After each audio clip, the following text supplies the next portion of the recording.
السلام عليكم ورحمة الله. كيما حكينا على الأهلي باش نحكيو شوية على الترجي، باش نحكيو على الكونتكست دو ماتش كيفاش باش يكون قدامنا. الترجي باش يحاول يلعب 4-1 كي العادة. الأهلي 4-2-3-1. المنطقة البيضاء اللي اخترناها قدامكم اللي باش يكون متركز فيها اللعب. لي زون روج، المناطق الحمراء اللي حطيناهم باش تكون تنقلات وتحركات اللاعب المفتاح لجور كلي اللي هو إمام عاشور. والترجي باش يحاول يوازن بين الدفاع والهجوم، وباش يطلع البلوك متاعو، باش يلعب ليني ميديان كيما قدامكم في الجرافيك. اخترنا معاكم شوي لقطات باش نحكيو بها على طريقة لعب وتكتيك الترجي. وكما حكينا لكم اخترنا بعض اللقطات باش نحكيو فيها على تكتيك الترجي في الحالة الهجومية وكيفاش يلعب والأفكار اللي يحب يطبقها كاردوزو.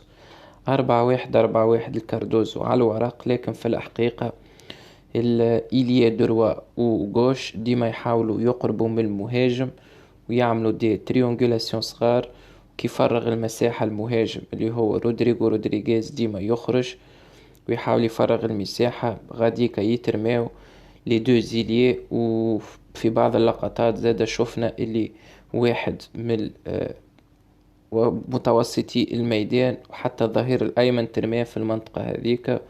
برشا ناس تقول كاردوزو يحرق في يانساس كإيليا، لكن باش نبينو لكم في الحقيقة كيفاش كاردوزو ما يعتمدش عليه كإيليا. معنا اللقطة الأولى، يانساس مراوغة مخالفة. نحلوا اللقطة هذه شنو فيها، شنو شفنا فيها. شوفوا كيفاش ينساس انهي المنطقة اللي يستلم فيها. شوفوا كيفاش المنطقة اللي يستلم فيها ينساس يستلم في المنطقة اللي وراء وسط الميدان الدفاعي للفريق المنافس، اللي هي منطقة هوني فارغة.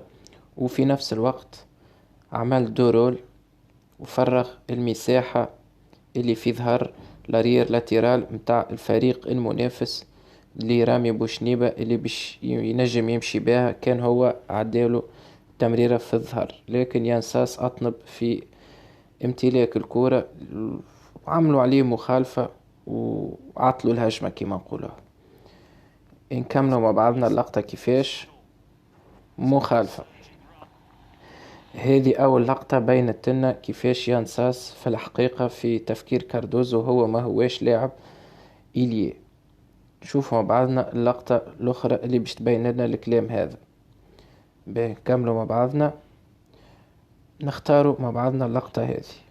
غايلان، يانساس، بوكيا والحارس يتصدى. نحلوا مع بعضنا اللقطة هذه. شوفوا كيفاش مع بعضنا نوقفوا هوني الشعلالي.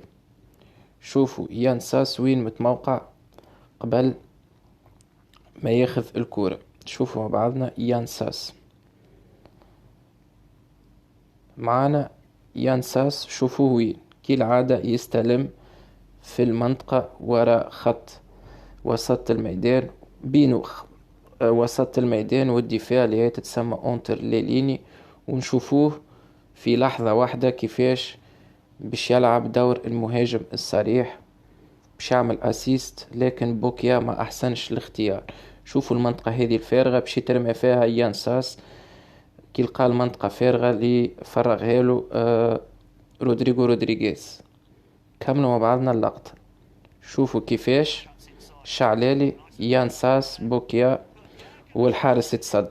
لقطة أخرى تبين لنا اللي في تكتيك كاردوزو يانساس ما هواش إليه على الورق بركة، هو إليه. شوفوا اللقطة الأخيرة زادة باش تأكد كلامنا. اللقطة الأخيرة رودريغو رودريغيز يانساس وهدف. نحلوا مع بعضنا اللقطة هذه زادة كيفاش بدات.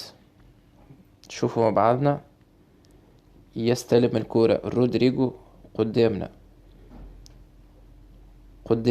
هذا رودريغو. شوفوا محاط ب براتيكمون خرج لاعبي قلبي الدفاع، خرجهم معاه، فرغ المساحة هذه كلها مساحة فاضية. شوفوا كيفاش فرغ المساحة هذه. شكون باش يترمي غاديكا؟